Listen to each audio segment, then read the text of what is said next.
6. The secret of abounding happiness. Great is the thirst for happiness, and equally great is the lack of happiness. The majority of the poor long for riches, believing that their possession would bring them supreme and lasting happiness.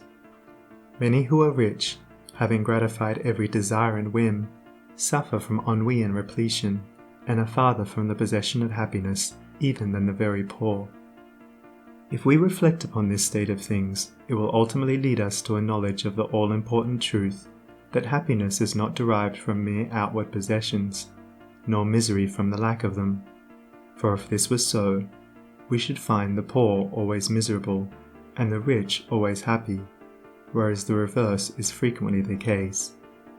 Some of the most wretched people whom I have known were those who were surrounded with riches and luxury, whilst some of the brightest and happiest people I have met were possessed of only the barest necessities of life. Many men who have accumulated riches have confessed that the selfish gratification which followed the acquisition of riches has robbed life of its sweetness, and that they were never so happy as when they were poor.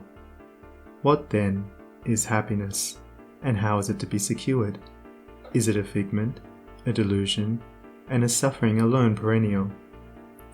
We shall find, after earnest observation and reflection, that all, except those who have entered the way of wisdom, believe that happiness is only to be obtained by the gratification of desire. It is this belief, rooted in the soil of ignorance, and continually watered by selfish cravings, that is the cause of all the misery in the world. And I do not limit the word desire to the grosser animal cravings. It extends to the higher psychic realm, where far more powerful, subtle, and insidious cravings hold in bondage the intellectual and refined, depriving them of all that beauty, harmony, and purity of soul whose expression is happiness. Most people will admit that selfishness is the cause of all the unhappiness in the world, but they fall under the soul-destroying delusion that it is somebody else's selfishness and not their own. When you are willing to admit that all your unhappiness is the result of your own selfishness, you will not be far from the gates of paradise. But so long as you are convinced that it is the selfishness of others that is robbing you of joy, so long will you remain a prisoner in your self-created purgatory. Happiness is that inward state of perfect satisfaction which is joy and peace, and from which all desire is eliminated. The satisfaction which results from gratified desire is brief and illusionary, and is always followed by an increased demand for gratification. Desire is as insatiable as the ocean, and clamours louder and louder as its demands are attended to. It claims ever-increasing service from its deluded devotees, until at last they are struck down with physical or mental anguish, and are hurled into the purifying fires of suffering. Desire is the reign of hell, and all torments are centered there. The giving up of desire is the realization of heaven, and all delights await the pilgrim there. I sent my soul through the invisible, some letter of that afterlife to spell, and by my soul returned to me, and whispered, I myself am heaven and hell. Heaven and hell are inward states. Sink into self and all its gratifications, and you sink into hell. Rise above self into that state of consciousness which is the utter denial and forgetfulness of self, and you enter heaven. Self is blind, without judgment, not possessed of true knowledge, and always leads to suffering. Correct perception, unbiased judgment, and true knowledge belong only to the divine state, and only insofar as you realize this divine consciousness can you know what real happiness is. So long as you persist in selfishly seeking for your own personal happiness, so long will happiness elude you, and you will be sowing the seeds of wretchedness. Insofar as you succeed in losing yourself in the service of others, in that measure will happiness come to you, and you will reap a harvest of bliss. It is in loving, not in being loved, the heart is blessed. It is in giving, not in seeking gifts, we find our quest. Whatever be thy longing or thy need, that do thou give, so shall thy soul be fed, and thou indeed shalt truly live.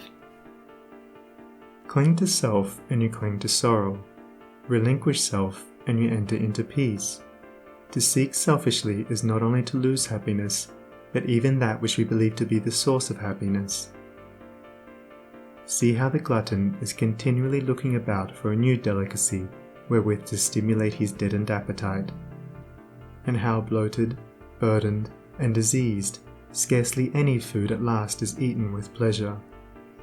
Whereas, he who has mastered his appetite, and not only does not seek, but never thinks of gustatory pleasure, finds delight in the most frugal meal. The angel form of happiness, which men, looking through the eyes of self, imagine they see in gratified desire, when clasped is always found to be the skeleton of misery. Truly, he that seeketh his life shall lose it, and he that loseth his life shall find it. Abiding happiness will come to you when, ceasing to selfishly cling, you are willing to give up. When you are willing to lose, unreservedly, that impermanent thing which is so dear to you, and which, whether you cling to it or not, will one day be snatched from you, then you will find that that which seemed to you like a painful loss turns out to be a supreme gain. To give up in order to gain, than this there is no greater delusion, nor no more prolific source of misery. But to be willing to yield up and to suffer loss, this is indeed the way of life. How is it possible to find real happiness by centering ourselves in those things which, by their very nature, must pass away? Abiding in real happiness can only be found by centering ourselves in that which is permanent. Rise, therefore, above the clinging to and craving for impermanent things, and you will then enter into a consciousness of the eternal, and as, rising above self, and by growing more and more into the spirit of purity, self-sacrifice, and universal love, you become centered in that consciousness, you will realize that happiness which has no reaction, and which can never be taken from you. The heart that has reached utter self-forgetfulness in its love for others has not only become possessed of the highest happiness, but has entered into immortality, for it has realized the divine. Look back upon your life, and you will find that the moments of supremest happiness were those in which you uttered some word or performed some act of compassion or self-denying love. Spiritually, happiness and harmony are synonymous. Harmony is one phase of the great law whose spiritual expression is love. All selfishness is discord, and to be selfish is to be out of harmony with the divine order. As we realize that all-embracing love, which is the negation of self, we put ourselves in harmony with the divine music, the universal song, and that ineffable melody which is true happiness becomes our own. Men and women are rushing hither and thither in the blind search for happiness, and cannot find it, nor ever will until they recognize that happiness is already within them and round about them, filling the universe, and that they, in their selfish searching, are shutting themselves out from it. I followed happiness to make her mine, past towering oak and swinging ivy vine. She fled, I chased, o'er slanting hill and dale, o'er fields and meadows in the purpling vale. Pursuing rapidly o'er dashing stream, I scaled the dizzy cliffs where eagles scream. I traversed swiftly every land and em, but always happiness eluded me. Exhausted, fainting, I pursued no more, but sank to rest upon a barren shore. One came and asked for food, and one for alms. I placed the bread and gold in bony palms. One came for sympathy, and one for rest. I shared with every needy one my best. When lo, sweet happiness, with form divine, stood by me, whispering softly, I am thine. These beautiful lines of Burleigh's express the secret of all abounding happiness. Sacrifice the personal and transient, and you rise at once into the impersonal and permanent. Give up that narrow, cramped self that seeks to render all things subservient to its own petty interests, and you will enter into the company of the angels, into the very heart and essence of universal love. Forget yourself entirely in the sorrows of others and in administering to others, and divine happiness will emancipate you from all sorrow and suffering. Taking the first step with a good thought, the second with a good word, and the third with a good deed, I entered paradise. And you also may enter into paradise by pursuing the same course. It is not beyond, it is here. It is realized only by the unselfish. It is known in its fullness only to the pure in heart. If you have not realized this unbounded happiness, you may begin to actualize it by ever holding before you the lofty ideal of unselfish love and aspiring towards it.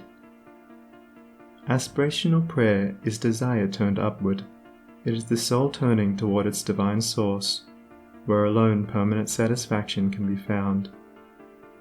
By aspiration, the destructive forces of desire are transmuted into divine and all-preserving energy.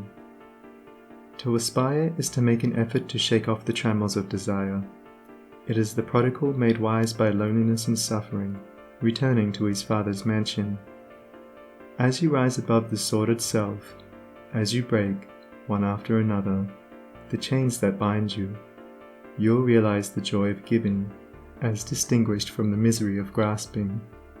Giving of your substance, giving of your intellect, giving of the love and light that is growing within you.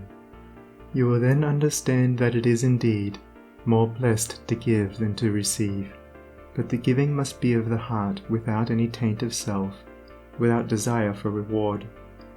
The gift of pure love is always attended with bliss. If, after you have given, you are wounded because you are not thanked or flattered, or your name put in the paper, know then that your gift was prompted by vanity and not by love, and you were merely giving in order to get, were not really giving, but grasping.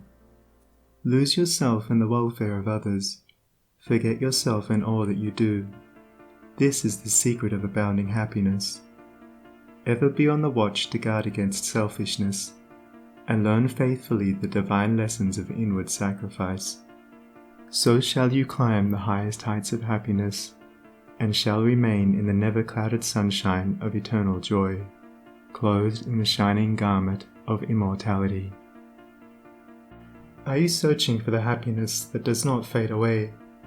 Are you looking for the joy that lives and leaves no grievous day? Are you panting for the waterbrooks of love and life and peace? Then let all dark desires depart and selfish seeking cease. Are you lingering in the paths of pain, grief-haunted, stricken sore? Are you wandering in the ways that wound your weary feet the more? Are you sighing for the resting place where tears and sorrows cease?